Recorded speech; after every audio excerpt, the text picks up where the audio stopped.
Olá! Hoje a gente vai mergulhar num livro com uma história fascinante sobre nós mesmos. Subliminar. Como sua mente inconsciente controla seu comportamento. Do Leonard Mlodinow. A ideia é explorar juntos essa força meio invisível, né?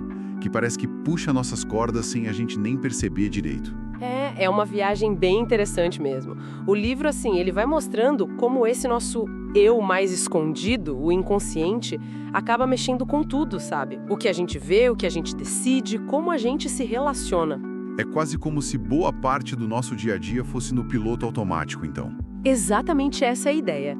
E Mlodinow começa explicando que isso não é, tipo, mágica.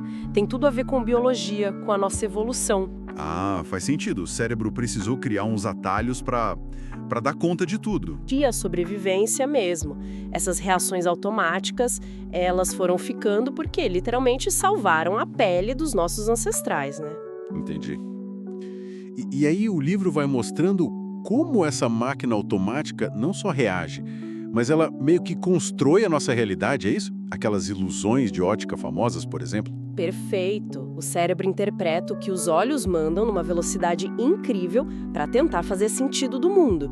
Só que essa interpretação, ela é uma versão, digamos, editada da realidade. Não é a coisa crua, objetiva. E o mais doido é que essa edição pode ser influenciada por coisas que a gente nem nota conscientemente.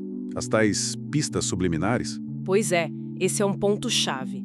Estímulos muito rápidos, tipo uma palavra ou imagem que pisca na tela, abaixo do nosso radar consciente. Eles podem, sim, influenciar o que a gente pensa ou faz logo depois. Sério? Tem aquele exemplo do estudo da velhice, né?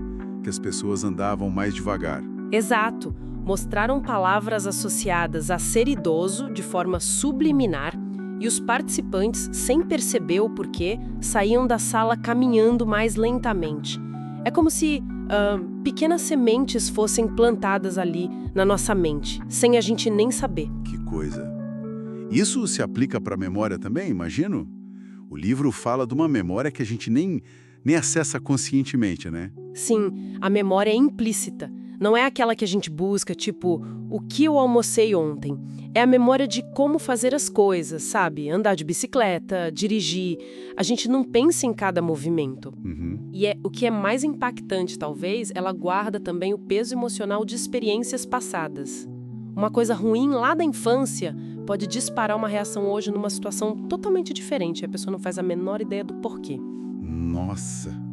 Aquela antipatia instantânea por alguém pode vir daí, então. Pode, totalmente. Uma experiência negativa esquecida, associada a alguma característica da pessoa, talvez, é o inconsciente trabalhando. Caramba!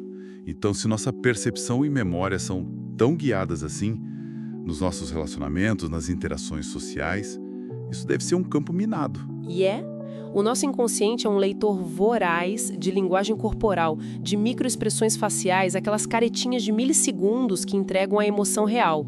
A gente forma uma impressão sobre alguém em segundos, muito antes da mente consciente analisar. E aí entram os vieses inconscientes. Exatamente. Mesmo que a gente se considere super justo e igualitário, a nossa cultura, as nossas experiências passadas, tudo isso molda reações automáticas a certos grupos, a certas características. A gente pode ter um viés sem nem se dar conta. Pô, e tem também aquele efeito de gostar mais do que é familiar, né? Só por ser familiar. Sim, o efeito de mera exposição. O cérebro tem uma quedinha pelo que ele já conhece, é mais confortável, digamos assim. E isso acontece de forma inconsciente também. Poxa, então essa força invisível está em tudo.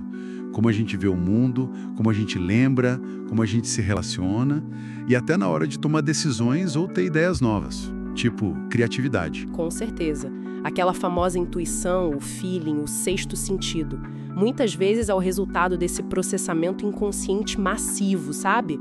O cérebro juntando um monte de informação em segundo plano e mandando um sinal, opa, vai por aqui, ou cuidado ali. E a criatividade também.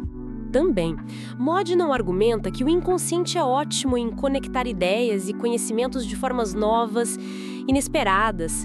Muitas vezes isso acontece justamente quando a gente relaxa, quando a mente consciente dá uma folga. Tipo aqueles relatos famosos do Poincaré no ônibus, do Kekulé sonhando com a cobra.